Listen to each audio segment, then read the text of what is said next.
皆さんおはようございます。こんにちは、こんばんは、あきこです。今日は日本のニュースを3つ話します。1つ、2つ、3つのニュースを話します。JLPT N5 のレベルで話します。ぜひ最初から最後まで見てください。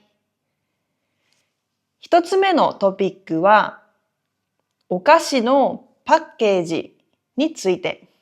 お菓子のパッケージ。二つ目は、大阪の道路について。大阪の道路。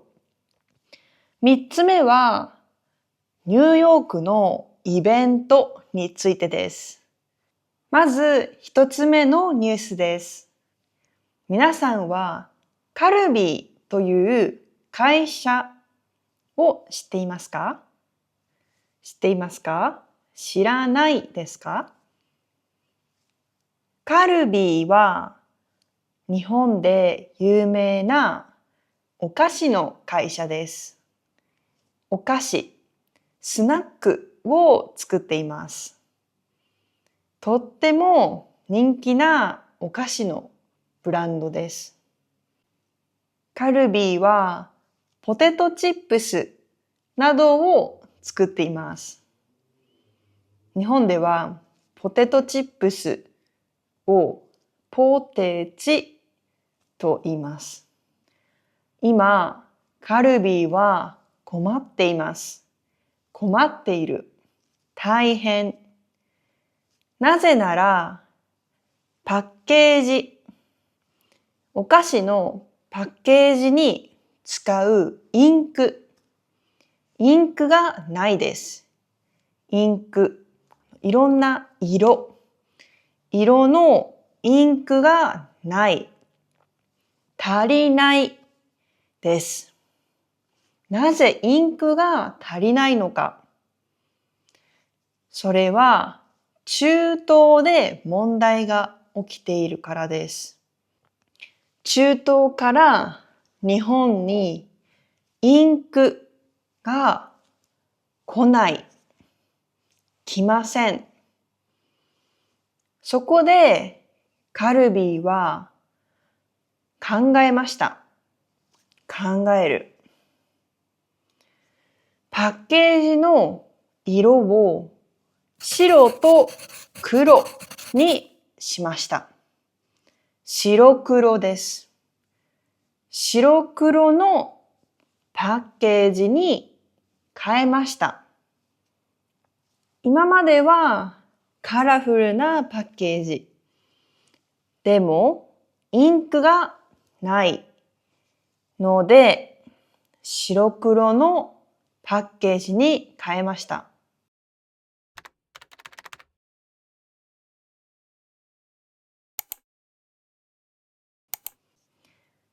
二つ目のニュースです。大阪の道路に大きな穴が開きました。大きな穴です。5月10日、10日に道で穴が開きました。幅が3メートル。幅3メートルで、深さも3メートルです。なぜ穴が開いたのか。なんで穴が開いたのか。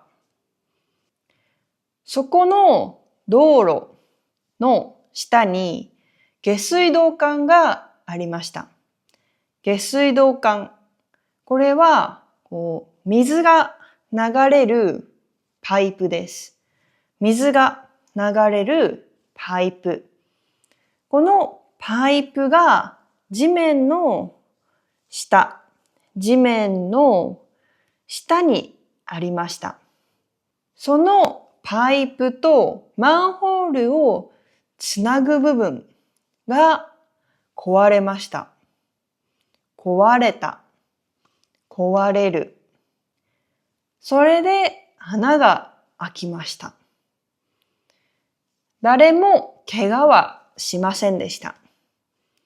怪我をした人はいませんでした。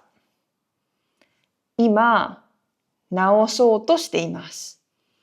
今、この穴を直しています。チャンネル登録よろしくお願いします。最後のニュースです。最後のニュース。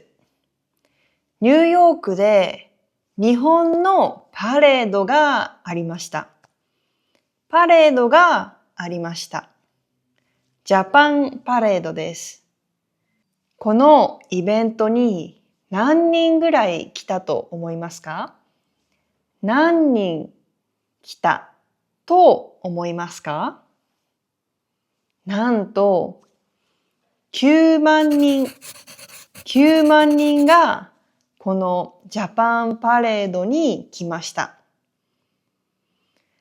そして100以上のグループが参加しました。100ぐらいのグループが参加しました。踊りや武術を見せました。踊りはダンス。武術というのは空手や柔道などの技です。技。たくさんのパフォーマンスが行われました。いろんなパフォーマンスです。このイベントでは日本の屋台もあったそうです。屋台もあったそうです。皆さんはジャパンパレード行きたいですか？行ったことはありますか？皆さんの国では日本のイベントはありますか？今日の動画では3つのニュースを話しました。どれが面白かったですか？今日の動画はここまでです。最後まで見ていただきありがとうございました。また次の動画でお会いしましょう。またね。